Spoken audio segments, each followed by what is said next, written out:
Binance is under attack and the same is happening to cryptos. Nobody want to deal with crypto, or at least, I mean, institutions and auditors, big consulting companies that are supposed, at least that's the idea, of helping cryptos to become more reliable on the market. The reality is that right now they are leaving, or at least this is what they are saying. And in this video, we will try to understand why this is happening and what it means for the whole crypto market. Stay tuned, because that's quite important also to understand how the market will evolve and how institutional adoption could work in the next future. Just before to start, guys, let me say that this channel is about educational content and nothing has to be intended as financial advice. If you want to invest in anything, that's great, but we'll always your research before. And guys, don't forget to check all our links into the description below, where you can find our weekly newsletter, Twitter account, and so on. And please leave us a big thumbs up and drop a comment. That's a small action for you, but really means a lot to us and can really help us to grow and to reach more people. So please, if you have a moment, leave us a big thumbs up. Okay, guys, let's start immediately. This is the news that just came out the other day, and it is saying that Mazars Group suspends all work with crypto clients, including Binance, Crypto.com, and so on. But let's start with saying what is Mazars Group and why they have an important role into the crypto space. Well, after the whole FTX crash and scandal, many crypto companies started to say, guys, you don't have to worry, you can use us. We are reliable, we have your money, we are not using your money just to do something else. And that's fine. The point is that you have also to demonstrate that you have for real this money. And unfortunately, the kind of dashboards, even if they are nice and I really appreciate them, like this one. In this case, for example, you can see all the different exchanges, and for each of them, you can check their own portfolios.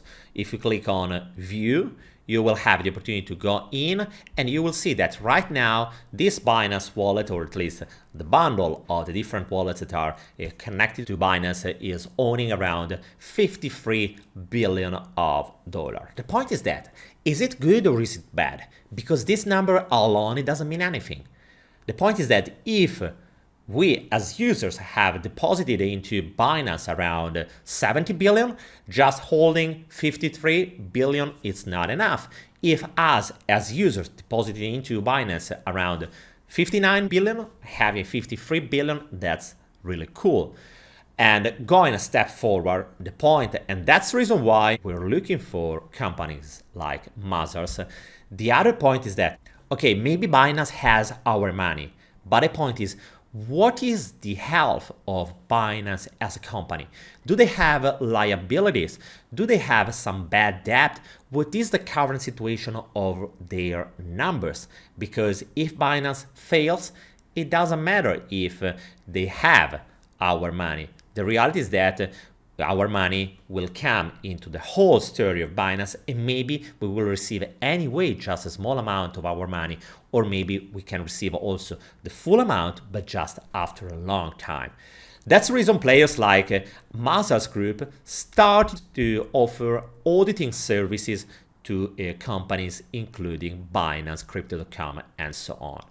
I'm using WebArchive, and as you can see, this is the landing page of Mazars just a couple of days ago. As you can see from this number up here on the right, this image is coming from the 8th of December. And down here you can see proof of reserves reports and Merkle tree verification on Binance, KuCoin, and Crypto.com.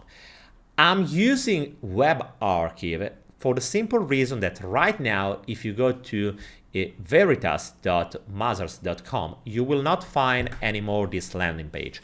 And the reason is due to this news that just came out on CNBC, but also on all the major news and journals. What they are saying is that they are really concerned because the public opinion, the public perception is not good when it comes to proof of reserves and cryptos.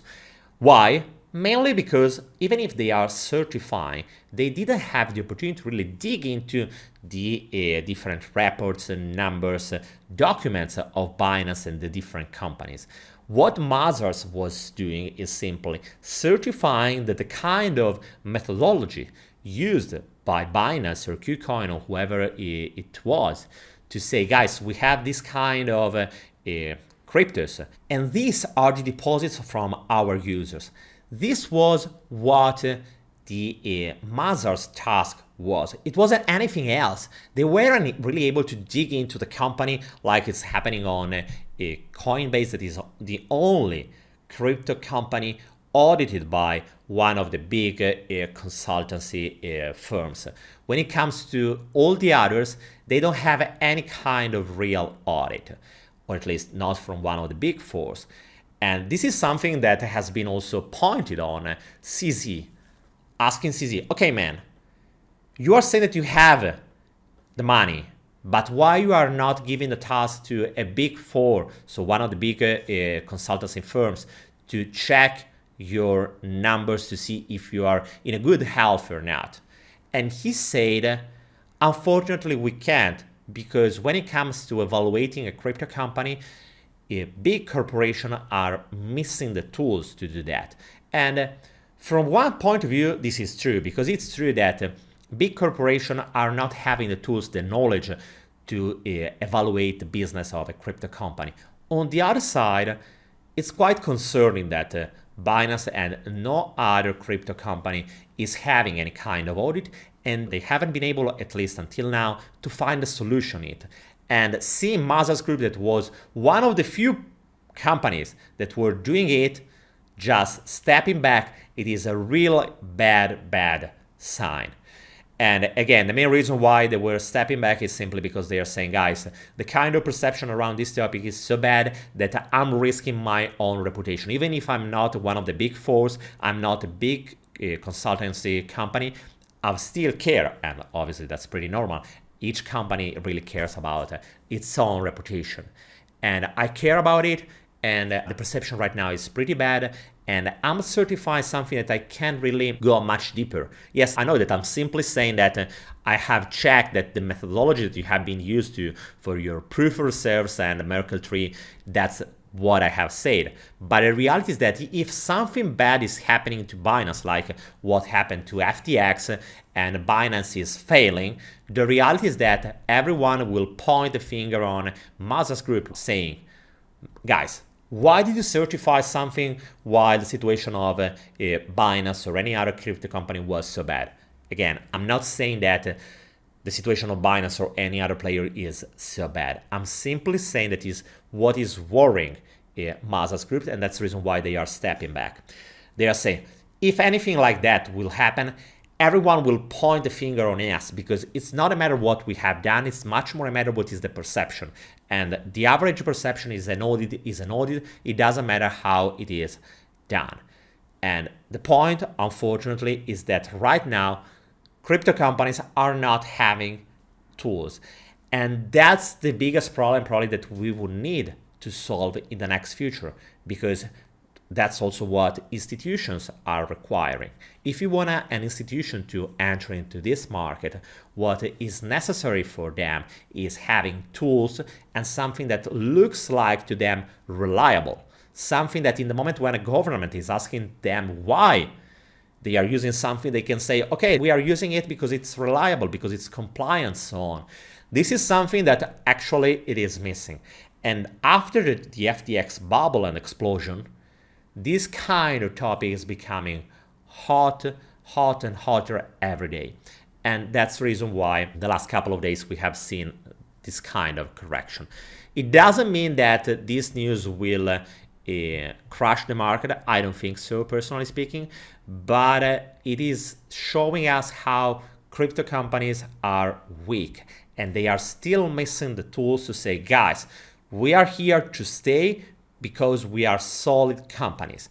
And that's something that is needed if you want a more institutional adoption. And that's something that we need to hope to see it into the next future.